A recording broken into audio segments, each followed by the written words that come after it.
and the Three Pandas. This is a great story and a great rendition of Goldilocks and the Three Bears. I love it because it takes place during Chinese New Year, and Goldilocks is delivering a gift of friendship to her neighbors and see what goes wrong in this endeavor. So, Goldilocks' story has been around a really long time. The first published story that I'm aware of was in 1834, and Goldilocks was actually an old lady with silver hair.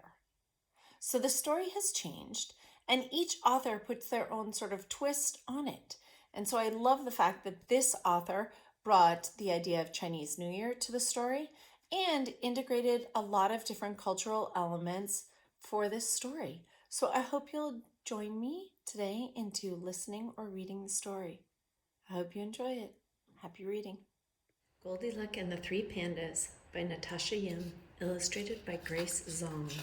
Thanks, Miss Baker, for letting me borrow your book. One Chinese New Year, Goldie's mother woke her up and sent her to wish the neighbors Kung Hei Fat Chow Choi. But Mama, I'm still sleepy and I'm so hungry. It'll only take a minute, her mother said. Mr. and Mrs. Chan would enjoy a visit from you. Take these turnip cakes to share with little Chan.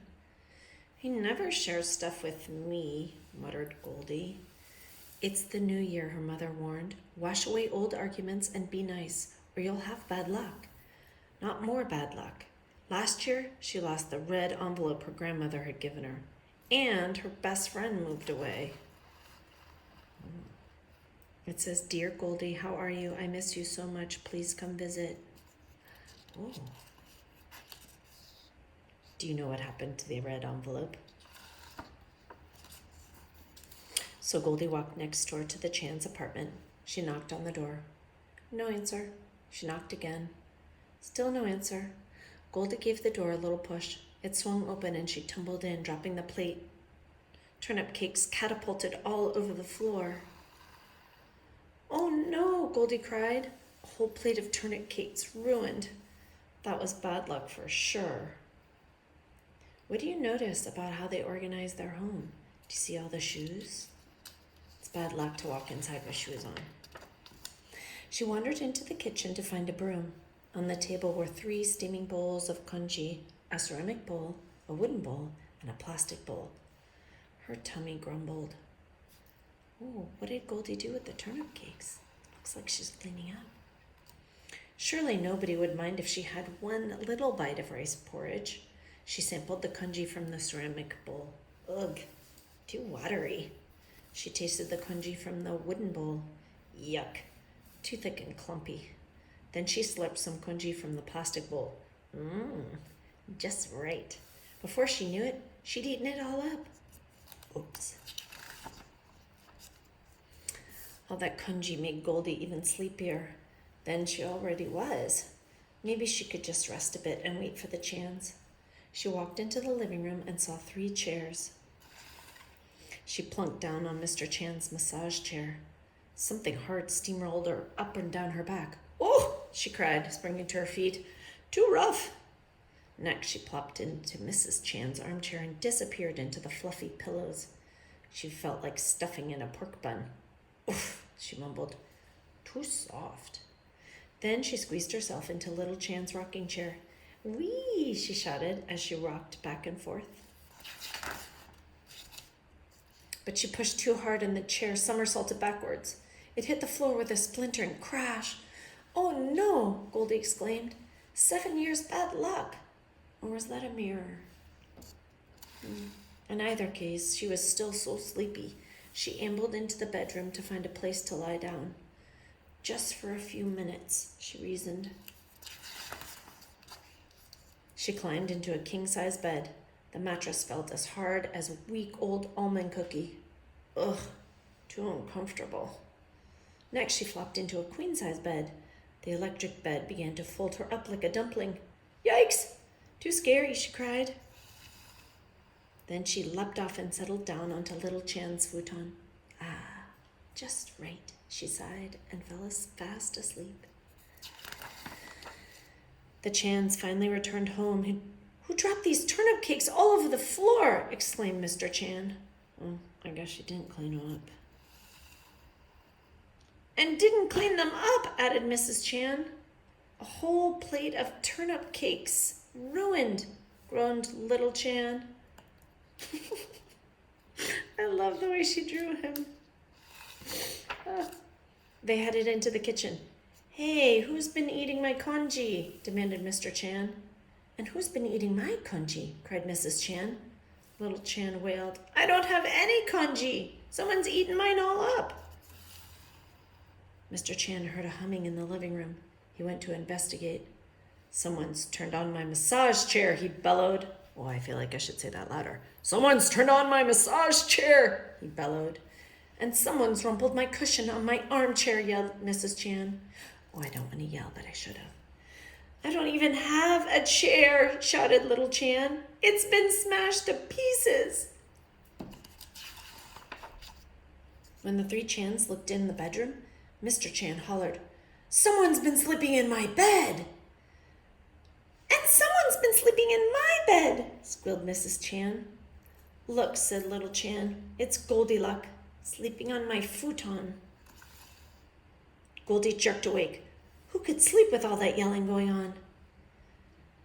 Mr. Chan, Mrs. Chan, she cried, I didn't mean to fall asleep. In a fluster, she jumped out of bed and dashed home. Well, that seems similar to other stories. Her mother had set out congee for her breakfast. Goldie was just about to take a bite when she thought of little Chan, who didn't have any more rice porridge in his bowl. I'm not really that hungry, she said to her mother. She went to read a book in her rocking chair. As she rocked back and forth, she thought of little Chan, who didn't have a chair to sit in anymore. I'm still sleepy. I think I'll go to bed, she said. Goldie climbed into her nicely made bed. She thought of the pillows and blankets she had strewn about the Chan's bedroom. Oh, look, she has a bear just like Goldie. Goldie jumped up and ran back to the kitchen. She grabbed her bowl of congee and rushed back to the Chan's apartment. I didn't mean to break little Chan's rocking chair, she said to Mr. Chan. I'll help you glue it back together. I'll fix the blankets I messed up, she said to Mrs. Chan, and make the beds. Goldie handed her bowl of congee to little Chan. I'm sorry I ate all your rice porridge, she said, and dropped all those turnip cakes. That's okay, Goldie, said little Chan shyly. We were just about to make some more. Would you like to help? Oh, so sweet. Oh, that looks delicious. Oh, green onions. Looks like there's sprinkles in there. So Goldie and little Chan chopped, stirred, and steamed lots and lots of turnip cakes. Then they fried them up nice and crunchy for the New Year feast. Mr. Chan handed Goldie a red envelope.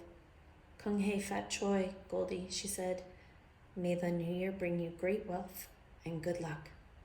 Thank you, Goldie said, but I think I found some good luck already. She smiled at little Chan, and the two friends sat down together to eat a whole plate of turnip cakes. Oh, I like this story. Author's note. Oh, this is where I found out if maybe I've been pronouncing these all wrong. Good luck, long life, and wealth are important themes in Chinese New Year rituals and preparations. The festival lasts for about 15 days, beginning in the first day of the lunar calendar. Unlike the Western or Gregorian calendar, the lunar calendar is based on the cycles of the moon. Before New Year's Day, it is customary for people to clean their houses, repay their debts, and resolve old arguments in order to start fresh in the new year, as Goldie's mother advises her. However, unless you drop a big plate of turnip cakes on the floor, no sweeping should be done on New Year's Day, lest good luck be swept away. On New Year's Eve, families gather for a holiday meal. They eat foods with special meanings such as dumplings, fish, noodles, oranges, and Goldie's favorite, turnip cakes.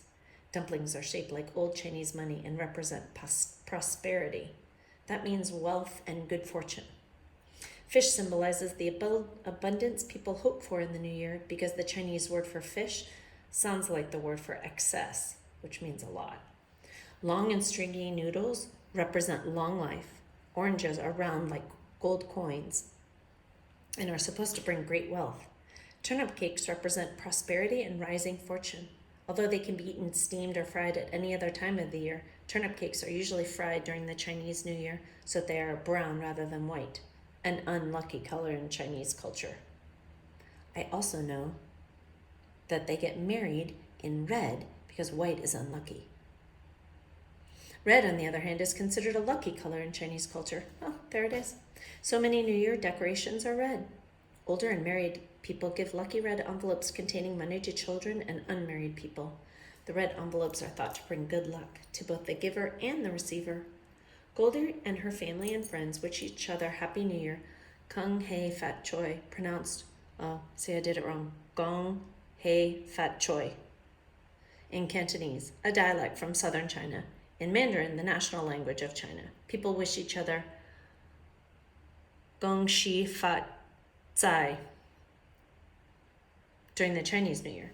Either way, it is a wish for friends and family to have good luck and great wealth in the upcoming year. Ooh, here's the Chinese zodiac, a lucky character. This is a great book to add to your collection. And here's another thing I like about it. There's a recipe in the back to make turnip cakes. I hope you guys enjoyed today's story. Thanks for listening. Feel free to hit pause to copy down this recipe and to make it yourself.